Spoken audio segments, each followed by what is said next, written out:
Hello there guys, it's Joey and this is going to be a video on musings of spring for 2018, which is kind of ironic considering we're in the middle of a blizzard right now in the UK. It's a really interesting time as we can feel the onset of spring kind of, but it's this really weird dynamic where it's really far away and yet really, really close. And it's a really weird push-pull struggle thing with the energies right now. And for me, February was all about purging. And I mean, like, I don't mean like purging in a negative body sense. I mean, kind of like forced seclusion happened in February. We had problems with the internet died. There was problems with the BT router, and then we had to get that sorted, and they took longer than they should have. And then there was kind of like a forced solitude, a forced quietness, a forced silence almost for February, and it was really weird and interesting and illuminating. I found out that I do not enjoy forced solitude. I don't enjoy being forced to be by myself, whereas I can fully enjoy hermit mode, where you switch off from everything and everyone and you have quiet me time. I don't like that if it's not on my own terms. And it's really interesting for me how February became the month of looking at how we exert control over our own lives and outside of ourselves. Because witchcraft and the paths along with it, the magicians and howsoever, the occult, the spiritual, that's magic is basically asserting our will, asserting our control outside of ourselves and using the natural rhythms around us to affect and influence the world around us, usually for our own lives, our own change, our own benefit. It can be for people we know, people we love as well, of course, and then there is magic to try and help change the world in a quote-unquote better direction, but that's based on our value judgments of what a better world would look like. So it's interesting to me that while February had a very forced seclusion and cleanse and purge and just get rid of everything, as well as create boundaries. Like, it was really very much a boundary month. And I'm beginning to wonder if this is a hawthorn year, because almost every single time I go to pull an OM, I get hawthorn. And I said to the cards this morning, are you telling me this is a hawthorn year? And you're telling me it's a hawthorn year first, and then the card for the month or whatever it is after that. And that seemed to get a really resounding yes. And I was like, well, that's really quite bizarre, because I'd just finished like a silver birch year, connecting deeply to silver birch. And so you'd think it would have followed on with the next Durham. It has not. It is definitely a hawthorn year. And hawthorn is kind of duality in a way, but also everything between duality. Because hawthorn has its May blossoms. It has its Beltane connotations, its entrance to the Fae, ash or ochre thorn, it's hawthorn. It has a beautiful, rich flower plumage, which is very much associated with Beltane and marriage and May and fertility and love.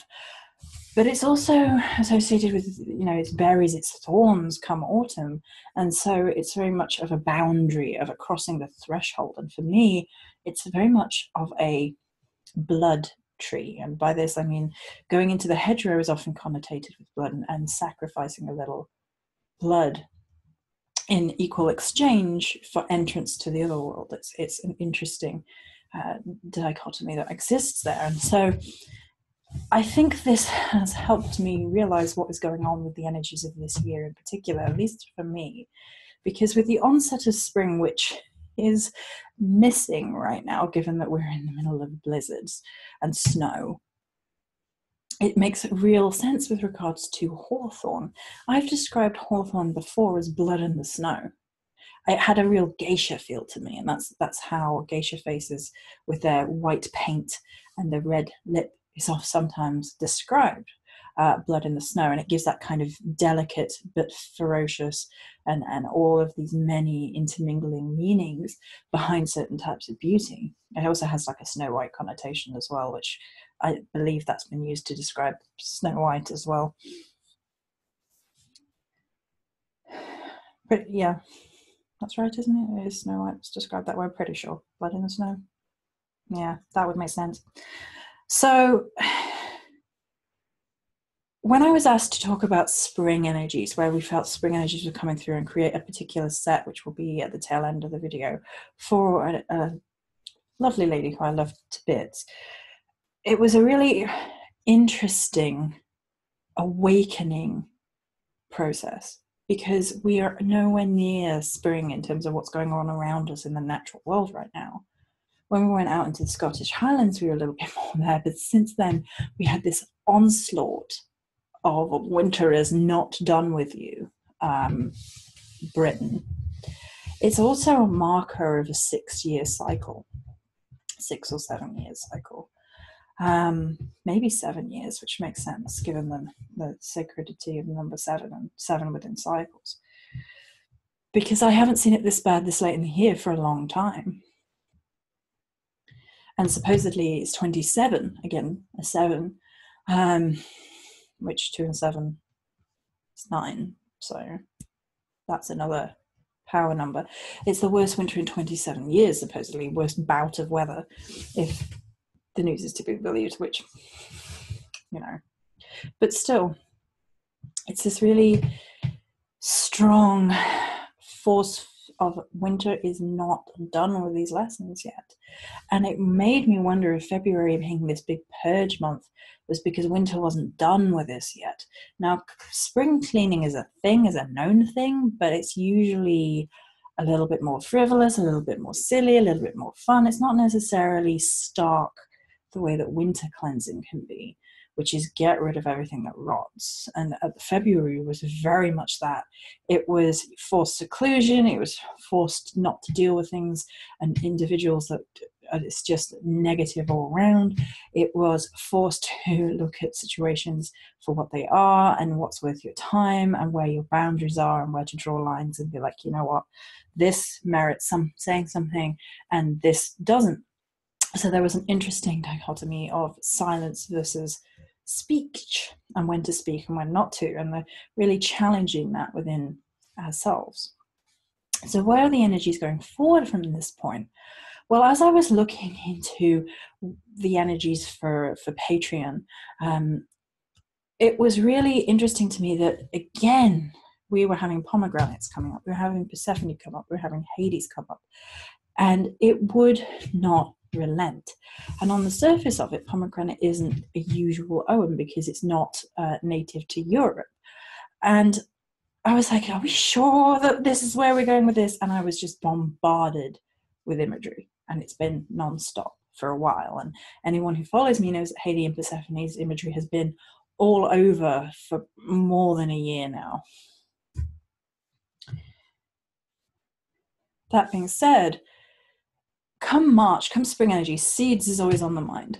It's a natural leap, I think. It's an obvious leap. And I would really like to talk about seeds and birth energies, because everybody really talks about birth energies in terms of, oh, it's happy little lambs and it's so easy and poof. And it's like, birth is hard, birth is struggle, birth is bloody, and birth is not far away from death at any given point, because you can easily have the two interconnected. Not everything that's born survives, and it's a struggle.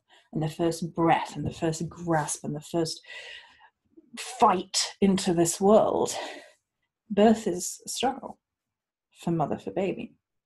And it's interesting that we kind of gloss over that in terms of what birth is. I don't think that helps us when we are realizing we're coming into a new stage of life and we're talking about birthing ideas into the world like it's an easy thing. It's not always an easy thing. And so that's kind of followed on from these energies from the blood moon, and we had like blood frenzy and like what's worth fighting for, and then purging off everything that's like bogging you down and holding you down and restraining from you. March is beginning to feel like the hope is coming in, but only if honesty precedes it. And energies of the pomegranate and Persephone are seeds from a different perspective. It's very much become about the environment in which we imbibe, the environment in which we grow from. We are in charge of our own growth. We are in charge of what we consume, and that's in terms of a physical, an emotional, a mental, and a spiritual element. And all these energies are coming forth into spring and seeds. We are in charge.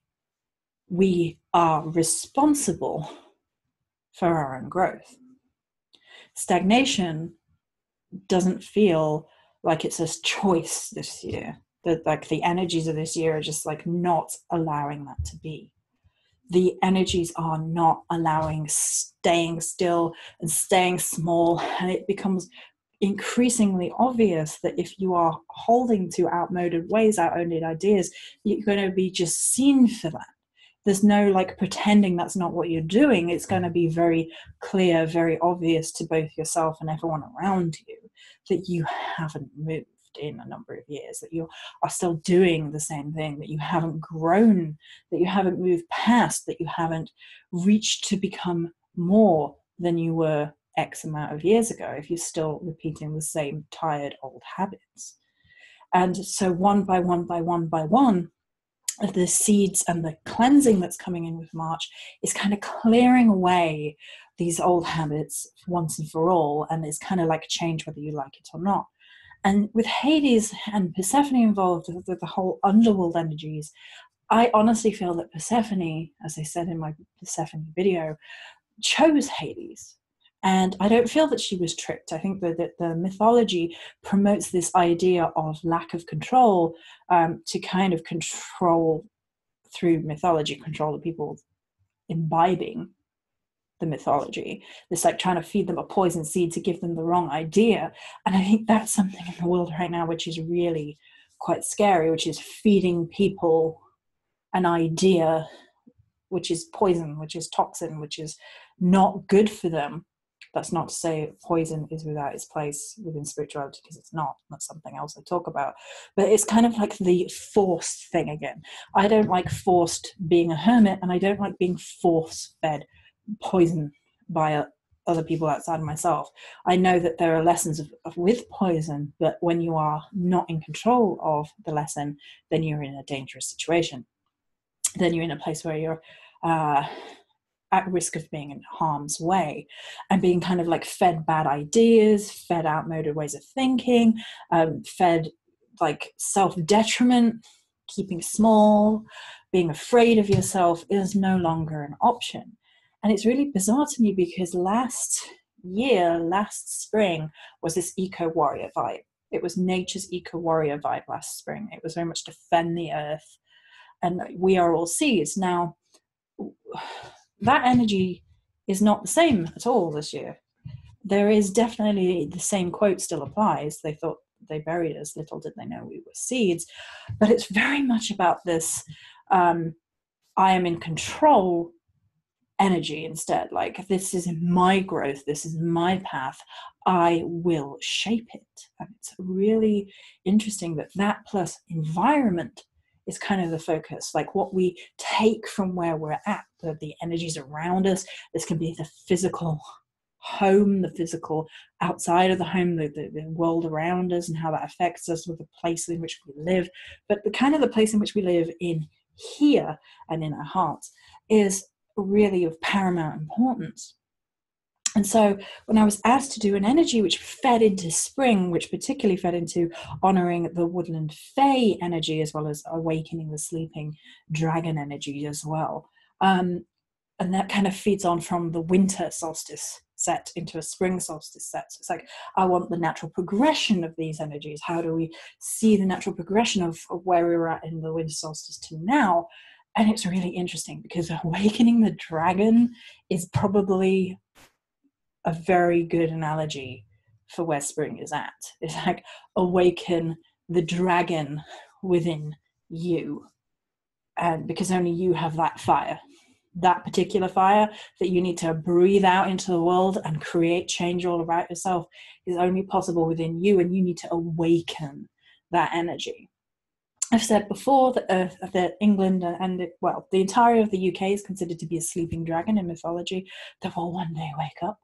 Not good news for all of us living on its back, unless we're going for a journey, who knows. But that's, again, connecting it to the land, particularly the land that I live in, and the energies of the world beneath our feet, which is Hades and Persephone all over, is the world beneath our feet. And she deals with seeds and flowers as well as being of the underworld. I really feel that she was the underworld goddess initially, because in my meditations of Hades, Hades looked at me and goes, why do you think it was the way the mythos said, and not the other way around, that she approached him? Her name and the etymology of her name is very interesting. Like, her name is tied to being like murder and death and of the underworld. So interesting perception shifts going on all around. And so what is under the earth, what is underneath your surface, is breaking through. There is no exception. There is no hiding from it. There's no pretending. And what you have planted within yourself, for good or not, is going to come forward and forth and be seen. So it was interesting then to take that to a woodland fae energy, because the fae energy which I have been working with of late is the Celtic energy of fae, which was in the previous dark fae energy video, and that was all about tricksters and dark energy, and like Persephone kind of feeds into that a little bit. Hades too, of course, before he yells at me or throw something across the room, which wouldn't surprise me. So I was really interested in nature spirits, and I came across moss folk, and moss has kind of been interestingly creeping into a lot of the imagery. And when I went out into the Scottish wilderness lately, there was a lot of moss everywhere. It was really beautiful, slippery though, which is another perception shift. So I'm going to read to you a little bit about moss people. Moss folk come to us from the forests of Germany. Germany is one of the places of the Celtic tribes, and so that's worth noting that the correlation is definitely here, where they are known as Moosleute or Wilde Leute.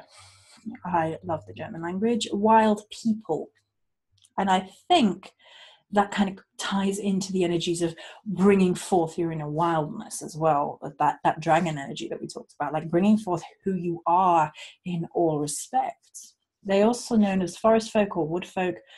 Most of the moss folk are female and referred to as woodwives. No matter what they are called, they are highly identified with trees and considered to be the guardian spirits. There is two excerpts here. One suggests there are a younger generation of them, which are a little bit more seductive. Another suggests that they're like an older woman, more elderly, but not frail. They have wisdom, and their hair is moss and lichen, and their limbs are knotted maple bark. They're generally helpful to people as long as their environment is respected. So you can see this through line here with the environment and respecting the earth. And there is a lovely little excerpt from a poem, A Fairy Family by Archibald MacLaren from 1874. A moss woman, the haymakers cry, and over the fields in terror they fly. She is loosely clad from neck to foot in a mantle of moss from the maple's root, and like the lichen grey on its stem that grows is the hair that over her mantle flows.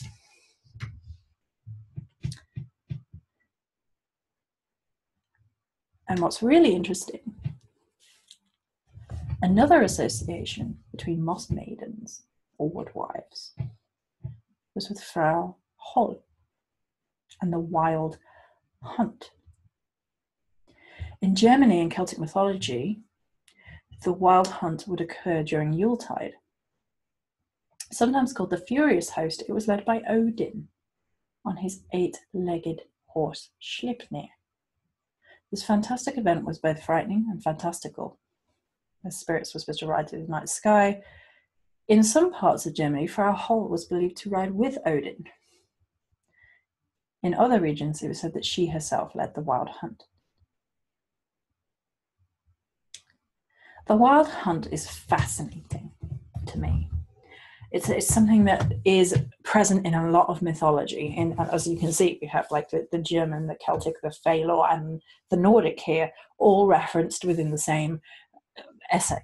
And it's really, really interesting how there was the ferociousness, the things that people were a little bit afraid of, as well as kind of like a reverence. And there was that wild hunting, at one with nature, very, very bound up with the environment. And it was like the nature of the woods and the Fae themselves, which is duplicitous. Sometimes they were beneficial, sometimes they were harmful, and it required respect. And if anything, that speaks volumes on how we should treat the earth herself, the planet herself, because there is kind of like this misnomer, like earth energies are all fluffy and nice and boring. Even like with regards to earth magic, people are like, yeah, it's boring. And it's like, the earth is bountiful and nourishing, but also full of death, destruction, and poison, dudes. It's not one thing. It's not fluffy. And I think we've gone too far even in one direction, like as if all these energies are lighter and gentle and sweet, and there is no teeth in earth magic or in Fey magic. And there is many, many stories of Fey kidnapping, of abduction, etc. And duplicitous natures, tricksters within Fey energy, and also within the earth. The earth is capable of great feats. And I have long said, and this ties back to the eco warrior energy, but in a full circle, I guess, if we do not take care of this world, the only thing that will die off will be the human race, because the earth will recover. She's done it before. So we are responsible for our own path. We are responsible for our own challenges. We are responsible for opening ourselves up to the experiences around us. We are responsible for going into the woods and learning which plants are harmful and which plants are baneful and which plants are nutritious, and so on and so forth. Our own spiritual education and our ascent, our journey, is our responsibility. No one else is going to feed it to us. So all of these energies have come in full circle to this set that I was asked to make, and we're going to move into the product itself now. If you're not interested in seeing them, thank you for joining for the rest of the video. There is a joy and a returning of hope energy within the particular spell set for connecting with wild woodland spirits, sprites, fae energy, and waking the dragon. So I'm going to apologize for the light up front. The light's been a bit weird in here with that, but it's a beautiful pale green. It's a little bit darker than the camera is picking up on. There's a shimmy, and it has a dragon eye feel. It smells really beautiful. And therefore connecting to these fae, connecting to these energies, opening yourself up to spring, opening yourself up to hope, opening yourself up to joy, but taking responsibility, connecting through the earth and the trees and the woodlands in order to be grounded, but also to be wild. Then we have the spell Salt. So there is shimmy within the salt. Biodegradable vegan shimmy. And that's the salt itself. And the salt in particular has a good, oh, it smells so good. It has a good cleansing energy to it. It smells so good. Come on, camera. Stop that.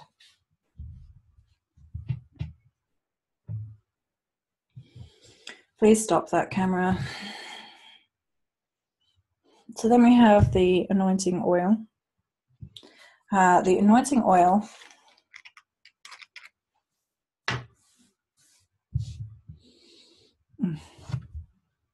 I should have been perfumier.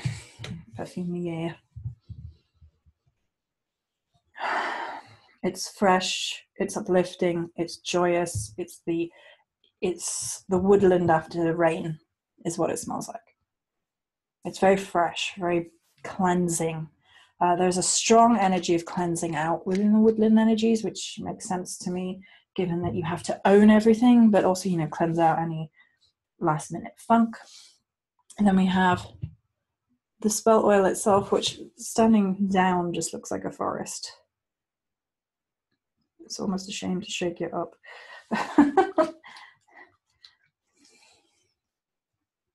You can see the shimmy in there, good. Vegan biodegradable shimmy.